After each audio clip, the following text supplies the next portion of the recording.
రాజధాని అమరావతికి మళ్లీ పూర్వవైభవం మొదలైంది. గత 5 ఏళ్ల నిర్లక్ష్యంతో అడవిలా మారిన రాజధాని ప్రాంతం కొత్త రూపు దాల్చుకుంటోంది. మొత్తం 24,000 ఎకరాల్లో జంగిల్ క్లియరెన్స్ పనులను ప్రభుత్వం ప్రారంభించింది. నెల రోజుల్లో పూర్తి చేయాలని లక్ష్యాన్ని నిర్దేశించింది. రాజధాని అమరావతిలో జంగిల్ క్లియరెన్స్ పనులు ప్రారంభమయ్యాయి. ప్రత్యేక పూజల అనంతరం మంత్రి నారాయణ పనులు ప్రారంభించారు. జంగిల్ క్లియరెన్స్లో భాగంగా ముళ్ల చెట్లు, పొదలు తొలగింపు చేపట్టారు.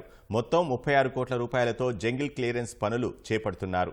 ముళ్ల చెట్లు, పొదలు తొలగించేందుకు సిఆర్డీఏ అధికారులు 250కి పైగా ప్రొక్లైన్లు వినియోగిస్తున్నారు. నెల రోజుల్లో 23,429 ఎకరాల్లో విస్తరించిన ముళ్ల చెట్లు, పొదలు తొలగిస్తామని మంత్రి నారాయణ తెలిపారు. గత 5 సంవత్సరాల్లో వైసీపీ ప్రభుత్వం 3 ముక్కలాట ఆడింది. రైతుల్ని అనేకమైన ఇబ్బందులకు గురి చేసింది. అయినప్పటికీ రైతులు మనోస్థైర్యంతో ఉన్నారు. నిజంగా వాళ్ళందరినీ నేను అభినందిస్తున్నాను.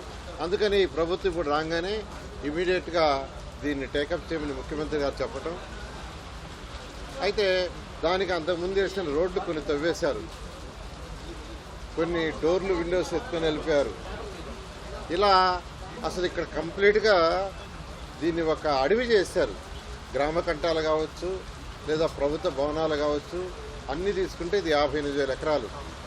ఈ 58,000 ఎకరాల్లో సుమారుగా 24 ఎకరాలు దాదాపు దట్టమైన అడవిలాగా తయారైపోయింది. మొన్న సీఎం గారు విజిట్లో యాక్చువల్గా బిల్డింగ్స్ చూస్తుంటే, ఒక బిల్డింగ్ ఎక్కి చూస్తే జడ్జెస్ బంగ్లాస్ అన్ని కంప్లీట్గా కంపతో మునిగిపోయింది. అక్కడికక్కడే సీఎం గారు ఇన్స్ట్రక్షన్ ఇచ్చారు, ఇమ్మీడియట్గా కంప మొత్తం తొలగించమని. దానికి టెండర్లు ఇచ్చాము. దానికి యాక్చువల్గా ఇవాళ పని ప్రారంభించడం మొదలుపెట్టాం. ఈ పనిని 30 రోజుల్లో కంప్లీట్ చేయమని యాక్చువల్గా టెండర్లు ఇవ్వడం జరిగింది. 30 డేస్లో వాళ్ళు కంప్లీట్ చేస్తామని యాక్చువల్గా చెప్పడం జరిగింది.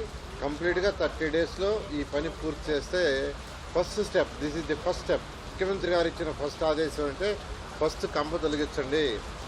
అప్పుడు ఎవరికి ఇచ్చిన ప్లాట్లు ఎక్కడ ఉన్నాయో వాళ్ళు చూసుకుంటారు. కనీసం ఇప్పుడు మనం ప్లాట్లు ఇచ్చాం రైతులకి, ఎవరు ఎక్కడున్నాయో ఎవరికి తెలియదు అన్నారు. దాని మీద చేస్తున్నాం.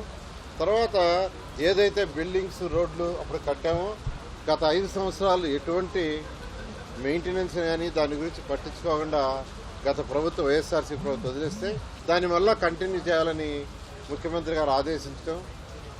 దాని మీద స్టడీ చేయడానికి ఐఐటి హైదరాబాదు, ఐఐటి చెన్నై ఇద్దరికి ఇచ్చాం. వాళ్ళకు కూడా 1 మంత్ టైం ఇచ్చాము. వాళ్ళు మొన్నొచ్చి స్టడీ చేశారు. ప్రైమరీ రిపోర్ట్ త్వరలో ఇస్తారు. ఇచ్చిన తర్వాత దాని మీద కొన్ని మళ్ళీ ఇంకా టెస్టులు చేయాలన్నారు. అది చేసిన తర్వాత దాన్ని బట్టి యాక్చువల్గా ముందుకు పోవడం జరుగుతుంది. ఇక్కడ గత 5 సంవత్సరాలు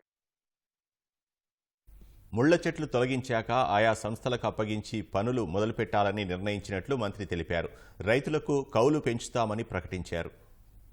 ఇక్కడ గత 5 సంవత్సరాల డెవలప్మెంట్ ఉంటే వాళ్ళు ఏ ఉద్దేశంతో ఇచ్చారో ఆ ఉద్దేశం నెరవేరు ఉండేది.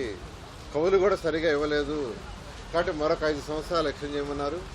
అదేవిధంగా పెన్షన్స్ ఏదైతే ఉండే వాళ్ళకు కూడా, అంటే కూలీ రైతులు అమరావతిలో భూమిలో నిరుపేదలకు ఏదైతే పెన్షన్ అప్పుడు ఇచ్చామో వాళ్ళది కూడా 5 సంవత్సరాలు ఎక్స్టెండ్ చేయమంటే ముఖ్యమంత్రి గారు మన అథారిటీ మీటింగ్లో అది ఎక్స్టెండ్ చేయమని యాక్చువల్గా ఇన్స్ట్రక్షన్ ఇవ్వడం జరిగింది.